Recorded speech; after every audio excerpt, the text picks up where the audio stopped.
വിഴിഞ്ഞത്ത tipper ലോറിയിൽ നിന്നും പാറ തെറിച്ച് വീണ യുവാവ് മരിച്ച സംഭവത്തിൽ ഇന്ന് സർവകക്ഷി യോഗം ചേരും. ജില്ലാ ഭരണകൂടവും അദാനി ഗ്രൂപ്പ് അധികൃതരും ജനപ്രതിനിധികളും യോഗത്തിൽ പങ്കെടുക്കും.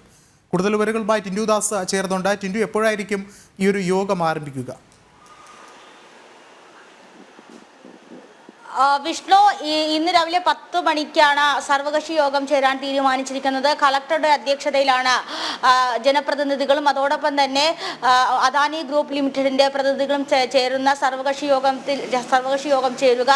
കഴിഞ്ഞ ദിവസം വിഴിഞ്ഞത്ത് നടന്നത് അതിദാരുണമായൊരു സംഭവം തന്നെയാണ്. അധികൃതരുടെ കനത്ത അനാസ്ഥ മൂലം ഒരു വിദ്യാർത്ഥിയുടെ, ഒരുപക്ഷെ നാടിനും സമൂഹത്തിനൊക്കെ നാളെ ഫലപ്രദമായി ഉപയോഗപ്പെടേണ്ടിയ ഒരു ഡോക്ടർ, ഒരു BDS വിദ്യാർത്ഥി ദാരുണമായി മരണപ്പെടുന്നത്. ഇതിൽ അധികൃതരുടെ കനത്ത അനാസ്ഥ ആരോപിച്ചുകൊണ്ട് പ്രദേശവാസികൾ സമരം നടത്തിയിരുന്നു, പ്രതിഷേധം നടത്തിയിരുന്നു. ആ പ്രതിഷേധങ്ങൾക്ക് ഒടുവിലാണ് സർക്കാർ ഈ വിഷയങ്ങളിലൊക്കെ ഇടപെടുന്നത്. ഈ വിഷയവുമായി ബന്ധപ്പെട്ട് വരുന്ന 10 ദിവസത്തിനുള്ളിൽ പഠനം നടത്തി വ്യക്തമായ റിപ്പോർട്ട് നൽകാനാണ് ജില്ലാ കളക്ടറോട് സർക്കാർ നിർദ്ദേശം നൽകിയിരിക്കുന്നത്. അതോടൊപ്പം തന്നെ ഇന്ന് ഈ സർവകക്ഷി യോഗത്തിൽ പ്രധാനമായും ചർച്ചയാവുക രാവിലെ 8 മണി മുതൽ 11 മണി വരെ വിഴിഞ്ഞം, മുല്ലൂർ മേഖല, വിഴിഞ്ഞത്ത് മാത്രമല്ല സ്കൂള്, അതുപോലെ തന്നെ വിദ്യാഭ്യാസ സ്ഥാപനങ്ങൾ, തിരക്കേറിയ സ്ഥലങ്ങൾ, ഇതിലൂടെയൊന്നും 8 മണി മുതൽ 11 മണി വരെ ലോഡിംഗ് നടത്താൻ പാടില്ല. ലോഡുമായി പോകുന്ന ടിപ്പർ ലോറികൾ അമിത വേഗതയിൽ പോകാനോ ലോഡിംഗ് നടത്താനോ പാടില്ല എന്ന് കർശന നിർദ്ദേശം നിലനിൽക്കുകയാണ്. രാവിലെ 8 മണിക്ക് ഇത്തരത്തിൽ കോളേജിൽ പോകാൻ ഇറങ്ങിയ അനന്തുവിന് ദാരുണമായ ഒരു മരണം സംഭവിച്ചിട്ടുള്ളത്. അപ്പോൾ ഇത് എങ്ങനെയാണ് ഈ അനാസ്ഥയുണ്ടായത്? ആരാണ് ഇതിന് അധികാരം നൽകിയത്? അദാനി പോർട്ടും അതോടൊപ്പം തന്നെ ജില്ലാ കളക്ടറും സർക്കാരും ചേർന്ന ഒരു നിർദ്ദേശമുണ്ട്, അല്ലെങ്കിൽ ഒരു കരാറുണ്ടായിരുന്നു. ഒരു വാക്കാനുള്ള ഒരു ഉറപ്പുണ്ടായിരുന്നു. 8 മണി മുതൽ 11 മണി വരെ ഈ മേഖലയിൽ കൂടി ടോറസ് ലോറികൾക്ക് അമിത ലോഡുമായി പോകാനുള്ള അനുമതിയില്ലായിരുന്നു. പക്ഷേ ഈ സംഭവം നടക്കുന്ന സമയത്ത് പോർട്ടിലേക്ക് പോയ ലോറി അമിത വേഗതയിലും അതോടൊപ്പം തന്നെ ഓവർലോഡുമായിരുന്നു.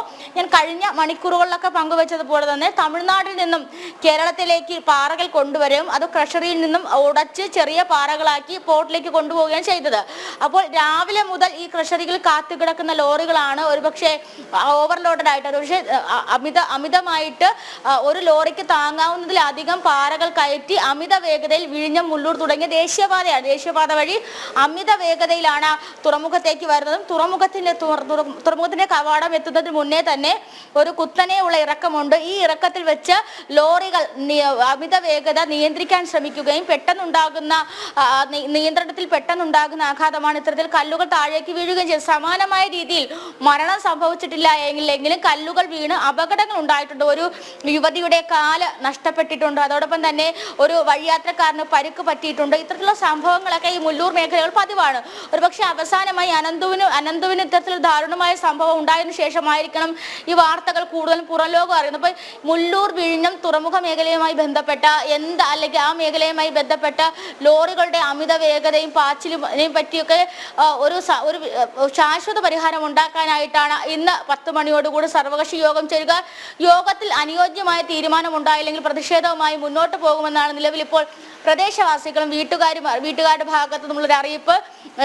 ഇതുമായി ബന്ധപ്പെട്ട് സർക്കാരിൽ നിന്ന് അധികാരികളുടെ ഭാഗത്തു നിന്നുള്ള അനാസ്ഥയാണ് ഇത്തരത്തിൽ മരണം സംഭവിക്കാനുണ്ടായ കാരണം. സമാനമായ രീതിയിൽ ഇന്നലെ തിരുവനന്തപുരം പനവള ജംഗ്ഷനിലും ഇത്തരത്തിൽ ടിപ്പർ ലോറി അപകടത്തിൽ വഴിയാത്രക്കാരൻ മരിച്ചിട്ടുണ്ടായിരുന്നു. അപ്പോൾ വേറൊരു ഏറ്റവും പുതിയ വാർത്ത എന്ന് പറയുന്നത് ഇന്നലെ അനന്തുവിന് ദാരുണമായിട്ടുള്ള ഈ കൊലപാതകം അല്ലെങ്കിൽ മരണം സംഭവിച്ച ഈ ലോറി പെർമിറ്റിന്റെ കാലാവധി അവസാനിച്ച ലോറിയാണ്. ഇത്തരത്തിൽ പെർമിറ്റ് ഇല്ലാതെ പോകുന്ന ലോറികൾ ഒരുപാട് തലസ്ഥാനത്തൂടെ ചീറിപ്പായുന്നുണ്ട്. ഈ വിഷയങ്ങളിലൊക്കെ കളക്ടർ എന്ന നിലയ്ക്ക് കളക്ടർ ഈ വിഷയങ്ങളിലൊക്കെ ഒരു പരിഹാരം കണ്ടെത്തണം. അതൊക്കെ സംബന്ധിച്ചാണ് ഇന്ന് ചർച്ച പുരോഗമിക്കുന്നത്. എന്തായാലും ഇന്ന് 10 മണിയോടുകൂടി സർവകക്ഷി യോഗം ചേരും. അദാനി പോർട്ട് ലിമിറ്റഡും അതോടൊപ്പം തന്നെ ജില്ലാ കളക്ടറും ജനപ്രതിനിധികളും പങ്കെടുക്കുന്ന ചർച്ചയാണ്. ഈ ചർച്ചയിൽ ലോറിയുടെ അമിത വേഗതയിലെ പാച്ചിലുമായി ബന്ധപ്പെട്ട് ഒരു ശാശ്വതമായ പരിഹാരം ഉണ്ടാകുമെന്നാണ് പ്രതീക്ഷിക്കുന്നത്. പക്ഷെ അങ്ങനെ ഉണ്ടായിട്ടില്ല എങ്കിൽ വീണ്ടും പഴയപടിയിലേക്ക്. ടിപ്പർ ലോറിയിൽ നിന്നും പാറ തെറിച്ച് വീണ യുവാവ് മരിച്ച സംഭവത്തിൽ ഇന്ന് സർവകക്ഷി യോഗം ചേരും. ജില്ലാ ഭരണകൂടവും അദാനി ഗ്രൂപ്പ് അധികൃതരും ജനപ്രതിനിധികളും യോഗത്തിൽ പങ്കെടുക്കും. യോഗത്തിൽ കൃത്യമായൊരു ശാശ്വത പരിഹാരം ഉണ്ടാകണമെന്നുള്ള ഒരു പ്രതീക്ഷയിൽ തന്നെയാണ് നാട്ടുകാരുമുള്ളത്. ടിൻഡു ദാസാണ് വിശദമായ റിപ്പോർട്ടുകൾ പങ്കുവച്ചത്.